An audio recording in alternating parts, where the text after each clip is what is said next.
जय श्री महाकाल। भारत की पवित्र भूमि पर भगवान शिव के 12 ज्योतिर्लिंग स्थापित हैं, जो उनकी दिव्य ऊर्जा के सबसे शक्तिशाली केंद्र माने जाते हैं। ये केवल मंदिर नहीं, बल्कि चैतन्य के वो स्तंभ हैं जहां शिव स्वयं प्रकाश के रूप में प्रकट हुए। हर ज्योतिर्लिंग की अपनी एक अनूठी कथा, अपना एक विशेष महत्व है, जो भक्तों को युगों युगों से अपनी ओर आकर्षित करता रहा है। आज हम आपको इन्हीं 12 ज्योतिर्लिंगों में से छठे ज्योतिर्लिंग श्री भीमाशंकर महादेव के धाम की यात्रा पर ले चलेंगे। सह्याद्री की हरी भरी पहाड़ियों के बीच घने जंगलों और बादलों के आगोश में छिपा यह मंदिर केवल एक तीर्थ स्थल नहीं, बल्कि प्रकृति और आध्यात्म का एक अद्भुत संगम है। यहीं से पवित्र भीमा नदी का उद्गम होता है, जो इस स्थान की दिव्यता को और भी बढ़ा देती है। लेकिन इस शांत और मनोरम वातावरण के पीछे छिपा है एक ऐसा अद्भुत और रोमांचक रहस्य, जो असुरों के विनाश से जुड़ा है। यह कहानी है एक ऐसे शक्तिशाली असुर की, जिसका जन्म ही देवताओं से प्रतिशोध लेने के लिए हुआ था। एक ऐसा दानव जिसने अपनी क्रूरता से तीनों लोकों में हाहाकार मचा दिया था। क्या आप जानते हैं कि यह कथा सिर्फ एक युद्ध की कहानी नहीं, बल्कि ब्रह्मांड में धर्म की रक्षा का प्रतीक है। यह उस क्षण की गाथा है जब भक्तों की पुकार सुनकर स्वयं महादेव को एक उग्र रूप धारण करना पड़ा। यह कहानी बताती है कि जब अधर्म अपनी चरम सीमा पर पहुंच जाता है, तो शिव का क्रोध प्रलय बनकर बरसता है। आखिर कौन था वो असुर? उसका भगवान शिव के परम भक्त कुंभकर्ण से क्या संबंध था, और क्यों इस स्थान का नाम भीमाशंकर पड़ा? आज हम परत दर परत उस रहस्य को उजागर करेंगे, जिसे सुनकर आपके रोंगटे खड़े हो जाएंगे। हम जानेंगे कि कैसे भगवान शिव के पसीने की एक बूंद ने एक नदी को जन्म दिया, और कैसे उन्होंने धर्म की स्थापना के लिए एक महाविनाशक युद्ध किया। यह सिर्फ एक पौराणिक कथा नहीं, बल्कि भक्ति, शक्ति और समर्पण का एक जीवंत प्रमाण है। तो हमारे साथ इस आध्यात्मिक यात्रा पर चलने के लिए तैयार हो जाइए और बने रहिए वीडियो के अंत तक। सह्याद्री की हरी भरी पहाड़ियों के बीच, जहां प्रकृति अपने सबसे शांत और पवित्र रूप में बसती थी, एक कथा का आरंभ हुआ। यह उस समय की बात है जब धर्म और अधर्म के बीच का संतुलन अत्यंत नाजुक था। इसी युग में लंका के पराक्रमी योद्धा कुंभकर्ण के पुत्र का जन्म हुआ, जिसका नाम था भीम। अपनी मां करकटी के साथ वन में रहते हुए उसने अपने पिता की मृत्यु का वृत्तांत सुना, जो भगवान विष्णु के अवतार श्री राम के हाथों हुई थी। पिता की मृत्यु का प्रतिशोध लेने की ज्वाला में जलते हुए भीम ने कठोर तपस्या आरंभ की। उसने सहस्त्रों वर्षों तक भगवान ब्रह्मा को प्रसन्न करने के लिए घोर तप किया। उसकी अटूट निष्ठा से प्रसन्न होकर ब्रह्मा जी ने उसे अजेय शक्ति का वरदान दिया। यह वरदान पाकर भीम का अहंकार चरम पर पहुंच गया। उसने तीनों लोकों पर अपना आतंक फैलाना शुरू कर दिया। उसने स्वर्ग पर आक्रमण कर इंद्र और अन्य देवताओं को पराजित कर बंदी बना लिया। पृथ्वी पर उसने ऋषियों के यज्ञ और अनुष्ठान भंग कर दिए और निर्दोष मनुष्यों पर अत्याचार की सारी सीमाएं लांघ दी। हर तरफ हाहाकार मच गया। धर्म का मार्ग अवरुद्ध हो गया और अधर्म का अंधकार सर्वत्र छा गया। उसकी शक्ति के सामने कोई भी टिक नहीं पा रहा था। इस विनाश लीला से त्रस्त होकर देवराज इंद्र सभी देवताओं और ऋषियों के साथ सृष्टि के संहारक और परम कल्याणकारी भगवान शिव की शरण में पहुंचे। उन्होंने कैलाश पर्वत पर महादेव की स्तुति की, अपनी व्यथा सुनाई और इस महाअसुर के आतंक से मुक्ति दिलाने की प्रार्थना की। उन्होंने कहा, हे महादेव, हे त्रिलोकीनाथ, केवल आप ही हमें इस संकट से उबार सकते हैं। धर्म की रक्षा करें प्रभु। उनकी करुण पुकार सुनकर भक्तों के दुख से द्रवित होने वाले भोलेनाथ का हृदय करुणा से भर गया। उसी क्षण एक दिव्य प्रकाश के साथ भगवान शिव प्रकट हुए। उनका स्वरूप शांत भी था और प्रचंड भी। उन्होंने देवताओं को आश्वासन दिया और भीम के अधर्म का अंत करने का वचन दिया।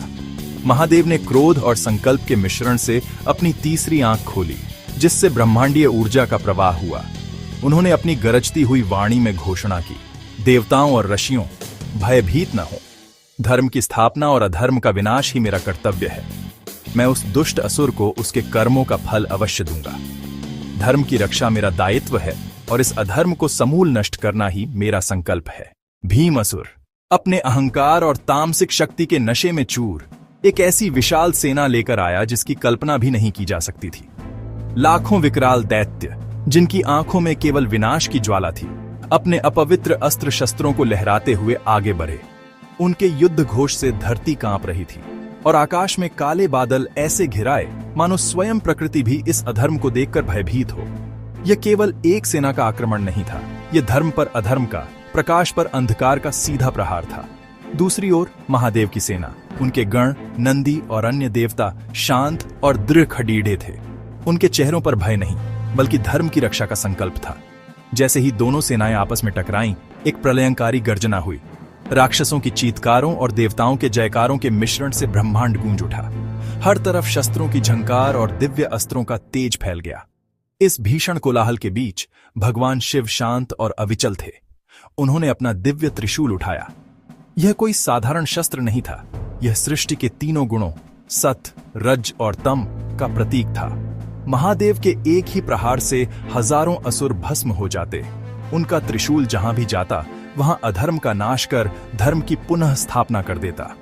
शिव क्रोध में नहीं, बल्कि करुणा में युद्ध कर रहे थे, क्योंकि वे जानते थे कि इन भटकी हुई आत्माओं का उद्धार भी इसी विनाश में निहित है।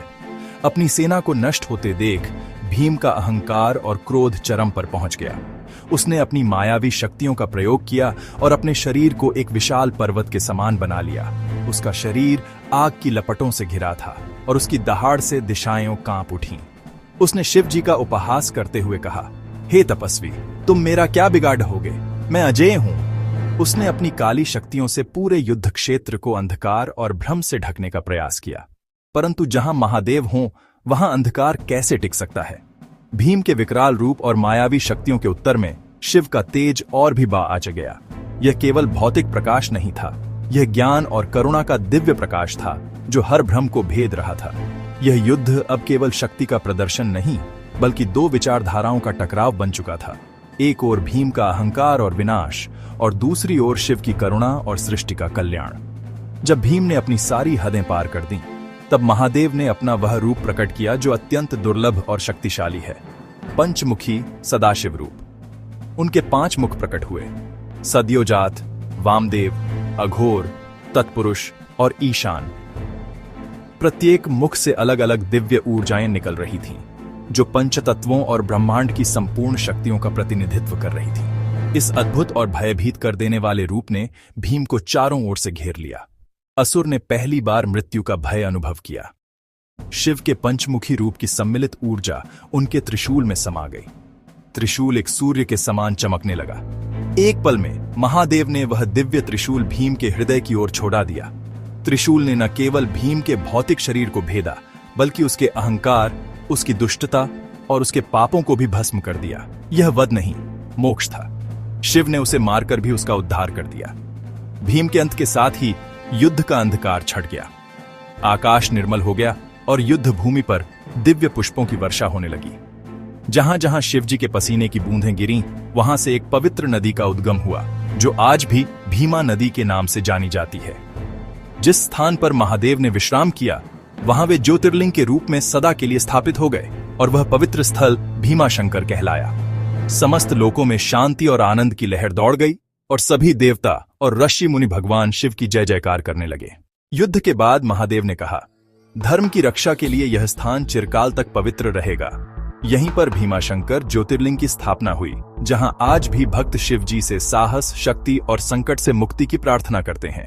यह स्थान न केवल भौतिक संकट से रक्षा देता है, बल्कि मानसिक दृढ़ता भी प्रदान करता है। भीमाशंकर की कथा हमें सिखाती है कि जब अधर्म बढ़ता है, तब भगवान स्वयं प्रकट होकर रक्षा करते हैं। यह कथा भय से शक्ति की ओर, अराजकता से व्यवस्था की ओर ले जाती है।